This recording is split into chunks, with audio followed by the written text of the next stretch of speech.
When China started planting millions of trees in the desert, the world couldn't help but laugh. It sounded like something straight out of a parody, an idea too wild to take seriously. Experts and online commentators piled on, dismissing the effort as a hopeless fantasy. Everyone was convinced the desert would always come out on top. But then, the mood shifted. The laughter stopped, replaced by stunned disbelief. A decade later, what started as a global joke had become a powerful symbol of determination and resilience.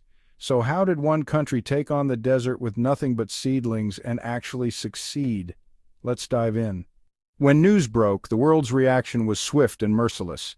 Headlines mocked China's futile war on sand. The project was dismissed as a political stunt, a fantasy. The challenge was immense. The Kabuki Desert, thousands of square miles of sand, wild temperature swings, relentless sandstorms. The soil was saline, alkaline, and lifeless. Experts predicted failure, citing decades of failed afforestation worldwide. Where would the water come from? How could saplings survive the dunes and sun? Social media turned the project into a meme, watering cacti in sandstorms, sarcastic comments, global eye rolls. Deserts, people believed, were permanent and untamable. The idea of reversing desertification on this scale seemed like science fiction.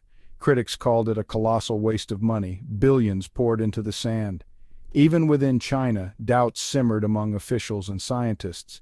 The pressure was immense, not just to succeed, but to prove the world wrong. The world had judged before the first tree was planted.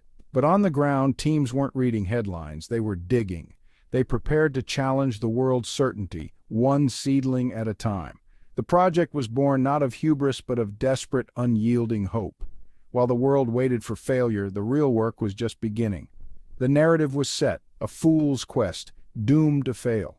But the people in the desert knew the stakes better than anyone. They felt the sting of sand, the dryness in the air, and the weight of expectation. They understood the criticism, but they also understood the need. The world was watching, but they were planting, and that made all the difference. The 3 North Shelter Belt program, quickly dubbed the Green Great Wall, wasn't just about planting trees. It was a living barrier nearly 3,000 miles long, covering an area the size of Germany. The largest ecological engineering project in history. Millions mobilized, scientists, engineers, farmers, volunteers. Convoys brought millions of saplings, resilient species like licorice, sand willows, and sea buckthorn. The key technique, straw checkerboard grids pressed into the sand by hand. These grids stabilized the dunes, protecting fragile saplings from wind and sand. Each square cradled a single plant, creating microenvironments of hope. Planting was labor-intensive, but it worked. High-pressure water jets blasted holes for saplings, giving them a vital drink and a deep start. Billions of trees were planted over decades. In the Kabuki Desert alone, over 6,000 square kilometers were reclaimed.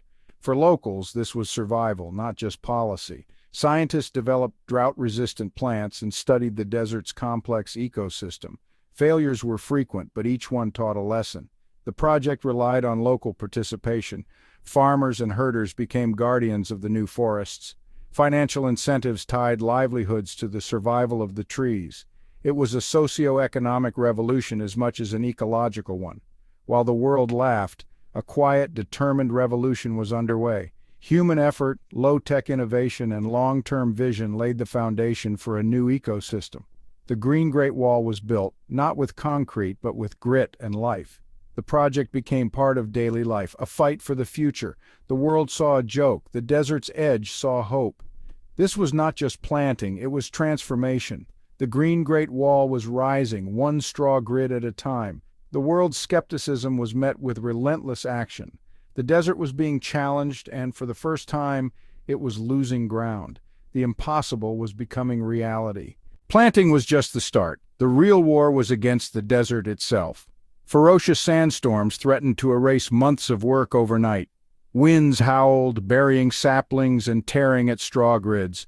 Water was scarce. Every drop had to be managed and conserved. Irrigation systems were built, water trucked in, and evaporation battled daily. The soil was toxic, saline, alkaline, and lifeless. Teams became soil scientists, adding organic matter and microbes to revive the ground. Temperature swings were brutal, scorching summers, freezing winters.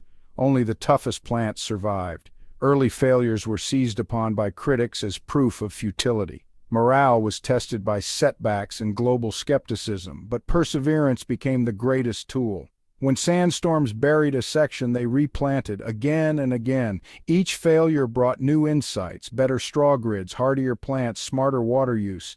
Progress was slow, measured in inches, not miles. The people working on the project believed in a future they might never see. This was no overnight miracle. It was forged in hardship and resilience. Thousands refused to surrender to the wind, sun, and sand.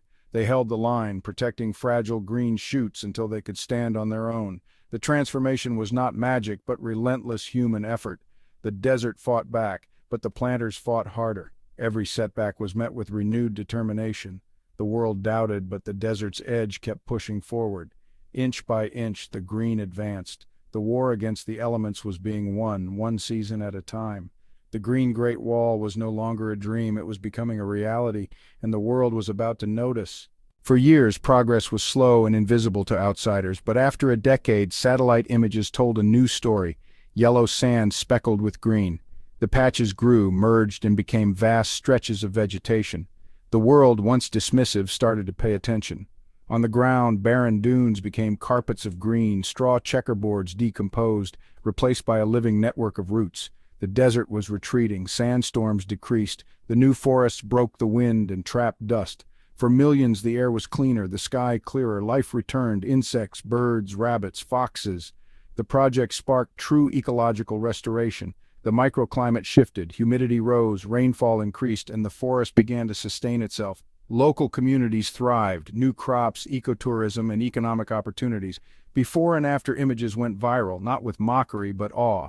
The achievement was undeniable, a man-made border where desert stopped and forest began. The 10-year transformation silenced the skeptics. The fool's errand became one of history's greatest ecological successes. The desert, once a symbol of permanence, was forced to yield.